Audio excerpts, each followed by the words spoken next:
The unexpected discovery doctors made recently when they tried to remove him. Now at 8, he was the victim of a terrible crime. And it's taken more than a decade to find out what caused the full extent of his injuries.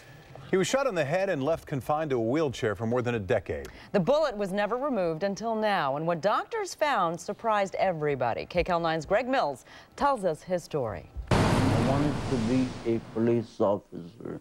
One bullet to his head 11 years ago dashed that dream for Jorge Acevedo. His dad was a cop, but Acevedo's work is limited to his volunteer duties with the Glendale Police Department, mostly doing work for forensics and other departments on the computer. And believe it or not, as I was growing up, I hated computers. His Glendale PD colleagues love his sense of humor and his diligence. How'd he end up this way? Christmas Eve 1999, Acevedo was taking presents to his sister in the LA community of Mount Washington. There was a carjacking and he was shot in the head. She never got a present. He crashed his car and was left paralyzed, damaged his body, but not his resolve. You can do almost anything, can't you? I do my very best. He spends about 30 hours a week working at the Glendale PD.